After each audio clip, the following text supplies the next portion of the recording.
Police station में जब एक रौबदार इंस्पेक्टर आया तो सभी उसे सलाम ठोकने लगे। तभी सौरभ की नजर भी उस पर पड़ी। उसे देखते ही उसकी आंखें बड़ी हो गई और वो भागता हुआ जाकर सीधे उसके सामने खड़ा हो गया। सौरभ को अचानक अपने सामने देखकर इंस्पेक्टर गौरव भी चौंक गया, लेकिन जैसे ही उसने गौर से देखा उसके मुंह से हैरानी में निकला, भाई आप? ये सुनते ही अविका समेत पुलिस स्टेशन में मौजूद बाकी सब लोग भी चौंक गए। अगले ही पल गौरव खुशी से झूम उठा और सौरभ को गले लगा लिया। फिर दोनों पास रखी चेयर पर बैठकर बात करने लगे।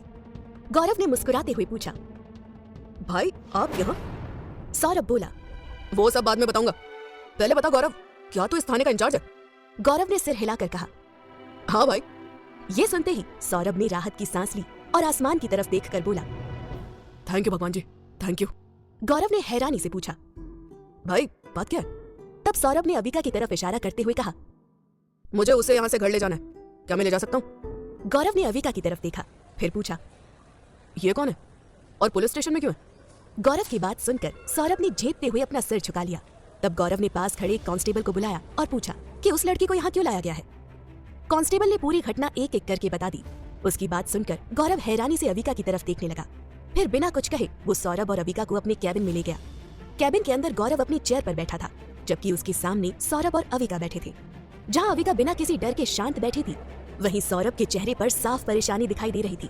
तभी गौरव ने फाइल देखते हुए कहा, आप इन्हें ले जा सकते हैं, बस आपको साइन करने होंगे। सौरभ चौंक कर बोला, मुझे साइन करने होंगे?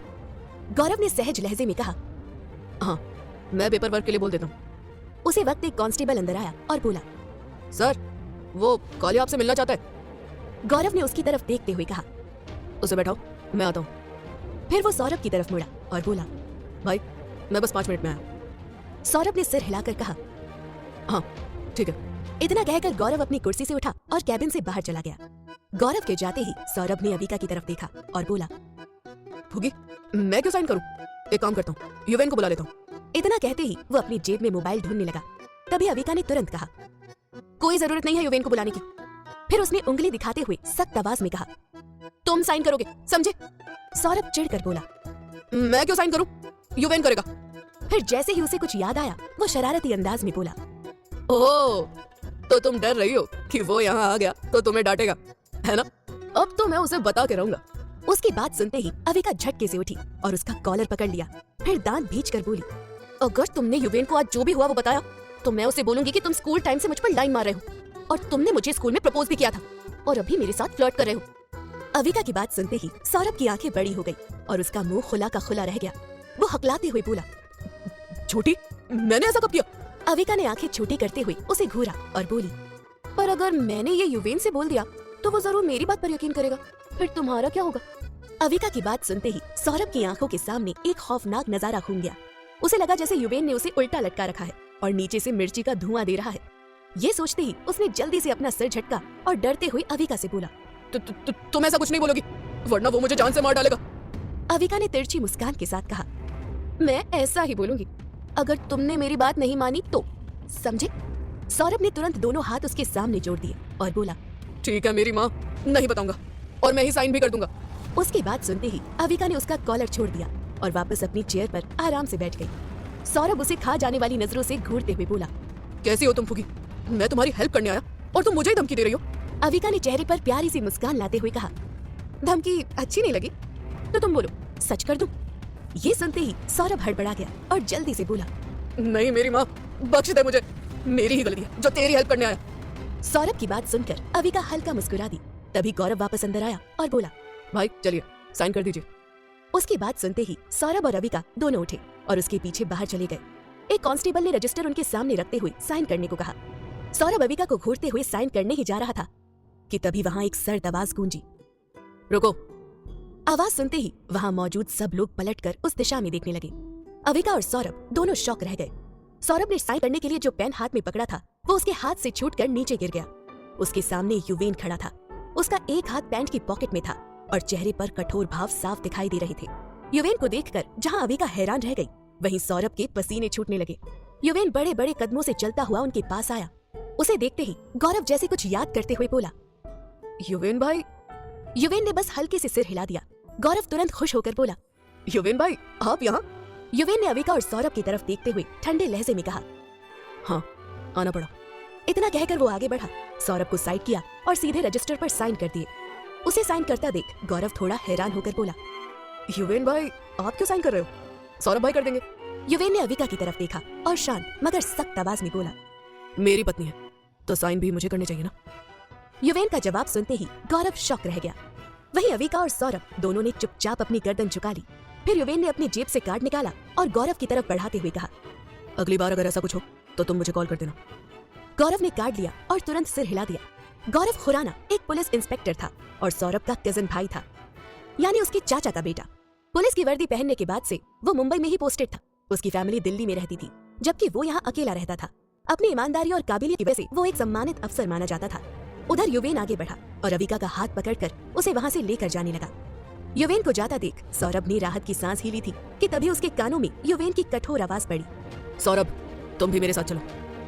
गई भैंस पानी में, सौरभ खुद से ही बोला। युवेन को जाते देखकर उसे लगा था कि वो बच जाएगा, लेकिन ऐसे कैसे जनाब बच सकते थे युवेन खन्ना की नजरों से। न जाने अब युवेन उसका क्या करेगा। पुलिस स्टेशन से निकलते वक्त जब युवेन ने कहा, सौरभ, तुम भी मेरे साथ चलो, तब ये सुनते ही सौरभ डर गया।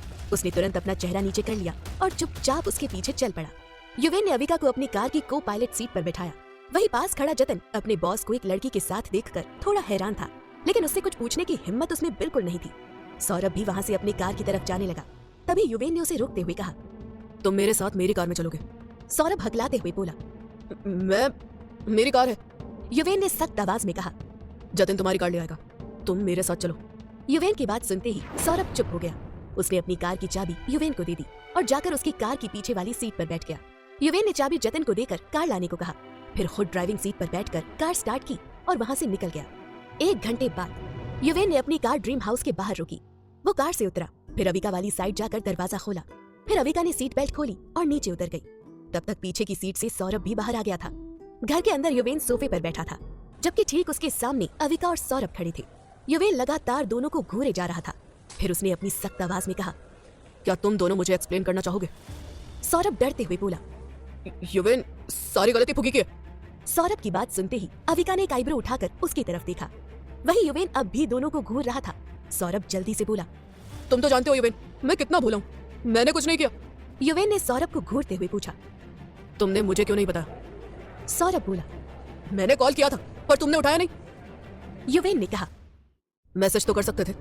सौरभ सिर खुजलाते हुए बोला, ये तो मैंने सोचा ही नहीं। अविका तुरंत बोली, सोचते भी कैसे, सोचने के लिए दिमाग होना चाहिए। अविका की बात सुनकर सौरभ चिढ़ गया और बोला, तुम कहना क्या चाहती हो फुगी, मेरे पास दिमाग नहीं है। अविका ने सामान्य लहजे में कहा, मैंने तो ऐसा नहीं कहा। सौरभ तुरंत युवेन की तरफ मुड़ा और बोला, देखा तुमने युवेन, ये कैसे बोल रही है? युवेन ने बिना भाव बदले कहा, सही तो बोला फुगी ने। युवेन की बात सुनते ही सौरभ का मुंह हैरानी से खुला का खुला रह गया। तभी युवेन थोड़ा गंभीर होकर बोला, अब बताओ क्या हुआ था? ये सुनते ही सौरभ और अविका दोनों जाकर युवेन के अगल बगल बैठ गए।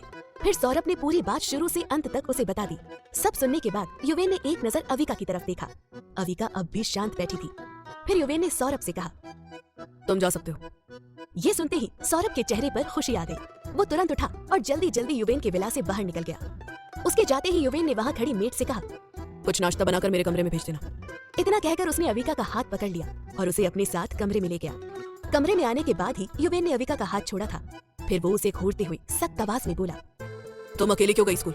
तुम मुझे भी बता सकती थी ना।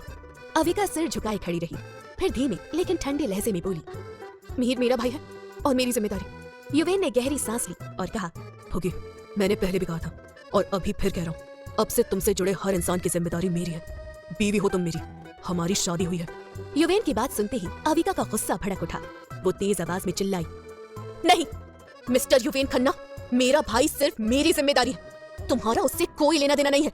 और जिस शादी की तुम बात कर रहे हो ना, भूलो मत, वो तुमने मुझसे जबरदस्ती की है और मैं इस शादी को नहीं मानती, समझे? तो तुम मुझसे और मेरे भाई से दूर रहो। इतना कहकर अविका तेज कदमों से बाथरूम में गई और दरवाजा बंद कर लिया। युवेन बस उसे जाता हुआ देखता रह गया।